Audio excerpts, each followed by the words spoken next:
স্বার্থে যারা দেশ এবং ধর্মকে ভালোবাসে তাদেরকে টাকা দিয়ে কিনা যায় না।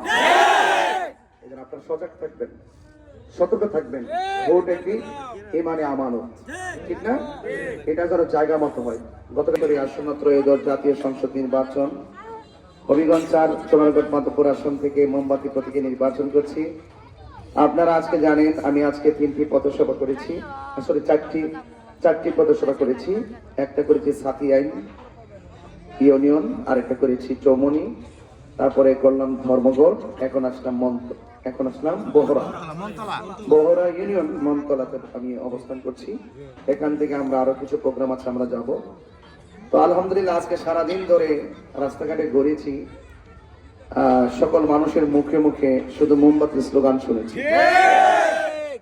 মোমবাতি এখন ঘরে ঘরে প্রবেশ করেছে, আর মোমবাতির আওয়াজ ছোট বাচ্চা থেকে শুরু করে বৃদ্ধা বনিতা সহকারে সবার ঘরে ঘরে মোমবাতির আওয়াজ চলে গেছে, ঠিক কিনা? এইটা আল্লাহর অশেষ মেহেরবানি যে মাত্র অল্প সময়ের ব্যবধানে একটি সম্ভাবনা জেগে ওঠা, এটা আসলে আল্লাহর মেহেরবানি। কারণ অনেক সময় দেখা যায় যে আমরা একাধিক প্রার্থী নির্বাচনে অংশগ্রহণ করি, কিন্তু এবারের নির্বাচনে মাধবপুর এবং চুনারঘাট মা বোন সহকারে সকল মানুষের ভিতরে যে মোমবাতি নিয়ে যে একটু উৎসাহ উদ্দীপনা এবং নির্বাচনে যে আকাঙ্ক্ষা সৃষ্টি হয়েছে, এটা আল্লাহ পাকের অশেষ মেহেরবানি। তা আমি একটু অনুরোধ করে আপনাদেরকে বলবো, দেখুন এখানে পীর মাসেক যারা এসেছেন, কচুয়ার দরবারের পীর সাহেব হুজুর, খানদাউকের পীর সাহেব হুজুর এবং খানদরার পীর সাহেব হুজুর, জিয়াউল কামাল জাকারি ভাই সহ, এবং বাড়িওরা দরবারের পীর সাহেব হুজুর, আরো অনেক পীর সাহেব হুজুররা আসবেন। এই যে পীর মাসায়েক গুলো আপনারা দেখতেছেন যে একদম সময় মতো, সময়ের ক্লান্তি লগ্নে সময় মতো, সময় উপযোগী স্লোগান। আমাকে আপনাকে এটাই বোঝাতে হবে মানুষকে, দেশটা সবার, চা শ্রমিকরাও মানুষ, সনাতন ধর্মীরাও মানুষ, আমরাও মানুষ। সেই জন্য কেউ কাহার উপরে জুলুম করা যাবে না। আমাদের দেশের অনেক মতাদর্শের ভিন্নতার লোক আছে না নাই? আমরা রাজনীতি আসলে কি, আমরা যদি আল্লাহ যদি আমাদেরকে দয়া করে, আমরা যদি সংসদ সদস্য হতে পারি, আমরা কি কাউকে জোর জবরদস্তি করব? কাউকে মেরে ফেলে রাজনীতি করব? আমরা ইনসাফের রাজনীতি করব। সরকারের পক্ষ থেকে যদি কোনো বাজেট আসে, এটা কি শুধুমাত্র এক গোষ্ঠী ব্যবহার করব? এটা সবাই ব্যবহার করব। একটা স্কুলের অনুদান আসছে, কে কেবলমাত্র শুধুমাত্র কি এক গোষ্ঠী ব্যবহার করবে? এই যে প্রত্যেক ধর্মের প্রত্যেক গোষ্ঠীকে যার যার যে প্রাতিষ্ঠানিক রূপরেখা থেকে শুরু করে সেবা পর্যন্ত সবগুলোকে সুষম বন্টন নীতির আলোকেই করতে হবে। তো এই কথাগুলো আপনারা বিগত দিনে হয়তো আমরা সুন্নি জোটের পক্ষ থেকে কোনো সময় প্রার্থী আসে নাই, এবার যেহেতু আমরা আসছি এবং মাধবপুর চুনারঘাটবাসী অল্প দিনের ব্যবধানে যেইভাবে আমাকে আপনারা গ্রহণ করে মায়া করেছেন, এই পর্যন্ত কাহারও মুখেই শুনি নাই যে আমাদের মাঠ পর্যায়ে খারাপ অবস্থা। দোকানে যাই চিন্তা করিন না, হিন্দুর কাছে যাই চিন্তা করিন না, যেখানে যাই চিন্তা করিন না, ইনশাল্লাহ আমরা আছি। এই যে একটি সম্ভাবনা জেগে ওঠা, এটা টাকার বিনিময় হয় না, এটা ভালোবাসার বিনিময় হয়। আর আমাদের নির্বাচন চলতেছে কোটি টাকা বনাম ভালোবাসা। একটা ছেলেকে টাকা দিয়ে আনছে এখানে? হ্যাঁ, 500 করে দিচ্ছি এখানে, 500 করে দিচ্ছি, 200 করে দেয় নাই। কিন্তু আপনার নিঃস্বার্থে সুন্নিয়তকে ভালোবাসেন, দেশকে ভালোবাসেন। নিঃস্বার্থে যারা দেশ এবং ধর্মকে ভালোবাসে তাদেরকে টাকা দিয়ে কিনা যায় না। এই জন্য আপনারা সজাগ থাকবেন, সতর্ক থাকবেন। ভোট একটি ইমানে আমানত, ঠিক না? এটা যেন জায়গা মতো হয়। গতকাল এক মুরব্বী জিজ্ঞাসা করছিলাম, বাজান বয়স কত? তো বাজান 70। তো জীবনে বহুত ভোট দিছিলেন, এবার কি চিন্তা করছেন? তো বাবা রে, কোন দিন জায়গা জানি না, তোরা মোমবাতিতে দিয়ে দেখেন। এই কথাটা শুনে আমার কলজাটা বইরে গেছে বাজান। তো এই জন্য এই বিষয়গুলো অনেক সেন্সিটিভ, অনেক অনেক মায়ার কথা। আমার মা বন্ধুরা শতকরা 90% মা বন্ধুর কাছে খবর নিয়ে দেখেন, ফান্ডাতে না আসলে মোমবাতিটা লাগায় আমার লাগে দোয়া করে। এই জন্য দোয়া করে বড় শক্তি, কথা ঠিক না? তবে যারা এই সমর্থনকারীদেরকে ভয় টয় দেখায়েন না, কাউরে ভয় দেখায়েন না, ফেস্টন লাগাইতে গেছে সিরা ফালায়েন না, মোমবাতির মিছিল করতেছে ধমক দিয়েন না, আঘাত করেন না। কারণ গতকালও আমাদের একটা কর্মীরা আঘাত করছেন, আজকেও একটা ছেলেকে নাক ফাটায় রক্তাক্ত করছেন, গত পরশুদিনও আমাদের প্রচারণা বন্ধ করে তারা মেরে ফেলার হুমকি দিচ্ছেন। ভাই রে, আপনি তাকে রক্তাক্ত করছেন, সে কি ব্যথা পায় নাই? সে কি কোনো মায়ের সন্তান না? বা আপনি যদি রাজনীতি করেন আর আপনার হাত দিয়ে যদি একটা মানুষের শরীর রক্তাক্ত হয়, আপনি নরপিশাচ বেয়াদব। রাজনীতি করবেন মানুষের জন্য, রাজনীতি করবেন মানুষের কল্যাণের জন্য, রাজনীতি করবেন মানবতার জন্য। আপনি যখন রাজনীতি করবেন, এটা এটা জায়গা জমি নিয়ে দ্বন্দ্ব না, এটা রাজনীতি। এই রাজনীতি হতে হবে ঈমান নীতির মাধ্যমে। আপনি ধমক দিলেন, তাকে আঘাত করলেন, আজকে খবর নিয়ে দেখলাম তার পরিবারের সবাই কান্না করতেছে। আমরা আজকে সাতিয়ান গিয়েছিলাম, কেন গিয়েছিলাম? শান্তির বার্তা দিয়েছিলাম। ভাই, রাজনীতি করে মানুষের জন্য করেন। আসতে পারে না, বিকালে আবার আক্রমণ করেছেন। তার মানে বোঝা গেল দার্জিলিং যুদ্ধে যারা হেরে যাওয়ার ভয় থাকে এবং ব্যালট যুদ্ধে যাদের ভয় মানে হেরে যাওয়ার ভয় থাকে, তারাই হাতের মধ্যে অস্ত্র তুলে নেয়। এদের কাছে দেশ নিরাপদ না, দেশের মানুষ নিরাপদ না। সতর্ক থাকতে হবে। তবে স্রোতের প্রতিক্রিয়া বাদ দিলে স্রোতের গতি কিন্তু দ্বিগুণ বাড়ে। আপনারা তো আমাকে চিনেন। আমি কি কাউকে ভয় পেয়ে কথা বলি? আমি কি অযৌক্তিক কথা বলি? কাউকে ঠকিয়ে কথা বলি? আমি ইনসাফ ভিত্তিক কথা বলি। এই জন্য খবরদার। আমি শুনেছি চৌমনিতে অনেক, চৌমনি বহরাতে অনেক দায়িত্বশীল ব্যক্তিবর্গ যারা রাজনীতি করেন, আমাদের প্রতিপক্ষ তো কয়েকটা আছে না?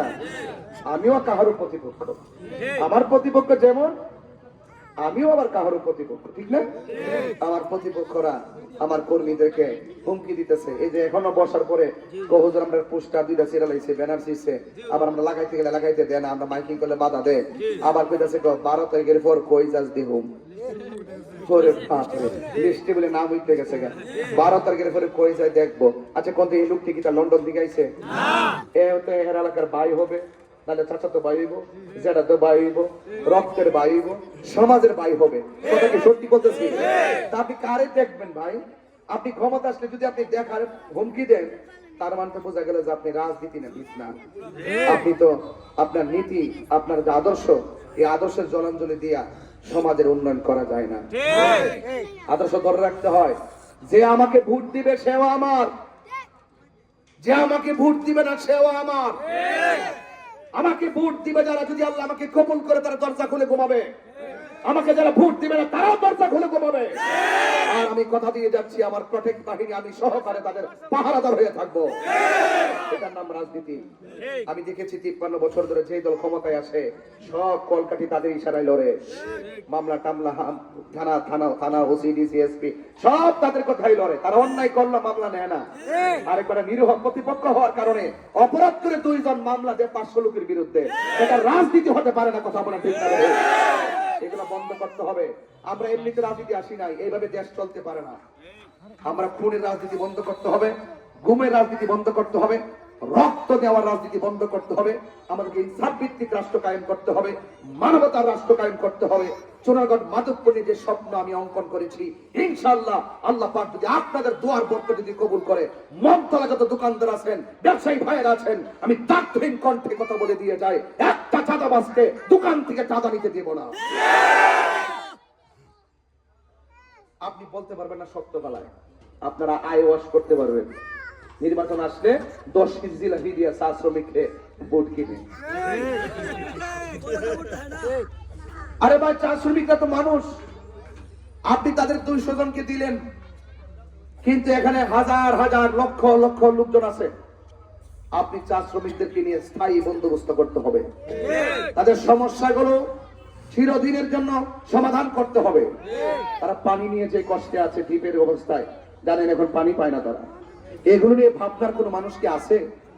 বারবার চা শ্রমিকরা ওই আশ্বাস প্রদানকারী মানুষের কাছে বিশ্বাস হারিয়েছে। রাজনীতিবিদরা প্রতারণা করে, তাহিরি হুজুর এবং সুন্নি যারা আছেন তারা প্রতারণা করবে না। এই যে পীর মাশায়েখরা দাপ্তরিক কণ্ঠে বলতেছে না যে আমি না, এগুলো আপনারাই চালাবেন, আপনাদের এলাকা আপনারাই রক্ষা করবেন। কিসের মামলা? সামাজিক ব্যবস্থা এত উন্নত হবে যে কোনো না কোনো কারণে যে একটা ঘটনা ঘটে, উঠান বৈঠকের মাধ্যমে সমাধান হবে। ঠিক না বেঠে? সেই ইনসাফ ভিত্তিক ব্যক্তি সমাজে তৈরি করতে হবে। আজকে সমাজে হামলা মামলা খুন গুম এবং বিভিন্ন ঘুষ বাণিজ্য বেড়ে যাওয়ার মূল কারণ কি? আমাদের সামাজিক ব্যবস্থাপনা অবক্ষয়ের দিকে চলে গিয়েছে। আমাদের সামাজিক ব্যবস্থাপনা কলকাঠি নাড়ার মাধ্যমে নীতিকে বিসর্জন দিয়েছে। এই জন্য সমাজে ফেতনা, সমাজে ঝগড়া, সমাজে মামলা, সমাজে হামলা, সমাজে রক্ত নেওয়ার রাজনীতি চলছে। কথা বলতে আখিরি কালাম শেষ কথা, আপনারা মনতলাবাসী আমরা সবাই একত্র আসি না নাই? আসি না নাই? মার্কাটা কি? এই মোমবাতি মার্কায় আপনারা ভোট দিবেন। আর আপনারা আমাকে চিনেন, আমি ওয়াদা খেলাফ করি না, আমি এক মুখে দুই কথা বলি না, আমি যা বলি তাই করি।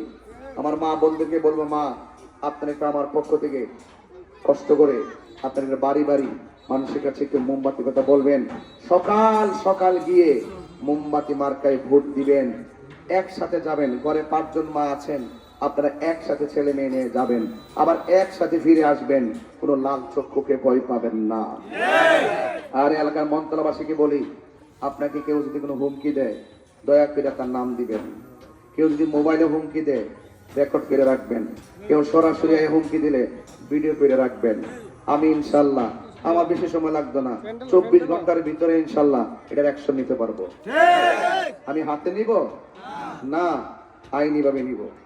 নির্বাচন কমিশন এবং প্রশাসনের মাধ্যমে সেই তদারকি করে ইনশাল্লাহ নির্বাচনকে নিয়ে জনগণের মধ্যে যে আকাঙ্ক্ষা সৃষ্টি হয়েছে, সেই আকাঙ্ক্ষা রুটম্যাপ যারা ব্যাঘাত ঘটাবে অবশ্যই তাদের বিরুদ্ধে আইনি প্রোটেকশন না থাকলে এই নির্বাচন সারা দেশে প্রশ্নবিদ্ধ হবে।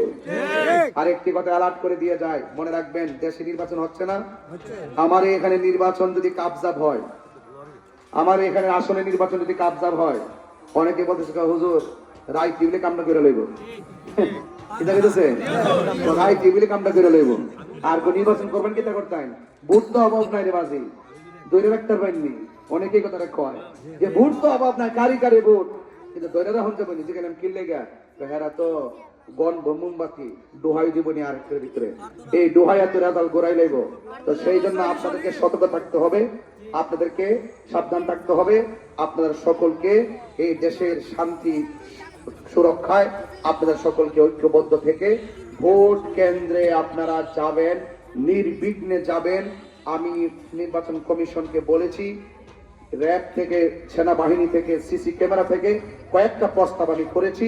আরেকটি কথা বলি, যদি কোনো পেশিদারিত্বের কারণে এই চূড়ান্তকারের নির্বাচন যদি ব্যাঘাত ঘটে, ইনশাল্লাহ আমি এমন এক ব্যক্তি সারা বাংলাদেশের নির্বাচনকে প্রশ্নবিদ্ধ করবো ইনশাল্লাহ।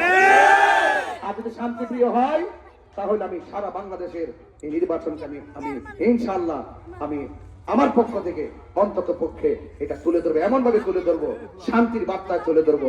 আমি চাই প্রত্যেকটা আসনে, প্রত্যেকটা জায়গায় শান্তিপ্রিয় নির্বাচন হবে, অবাধ হবে, সুষ্ঠু হবে, নিরপেক্ষ হবে, অংশগ্রহণমূলক হবে। সবার অংশগ্রহণমূলক নির্বাচনের মাধ্যমে যার যার স্বাধিকার, যার যার ভোটাধিকার প্রয়োগ করে যার যার নাগরিকত্বের বিকাশ ঘটাবে, এই আশাবাদ ব্যক্ত রেখে এবং সকল অপশক্তির হাত থেকে নির্বাচন কমিশন থেকে শুরু করে সবাইকে সুস্বাস্থ্যতা, শান্তি কামনা করে আজকে এখান থেকে বিদায় নিচ্ছি।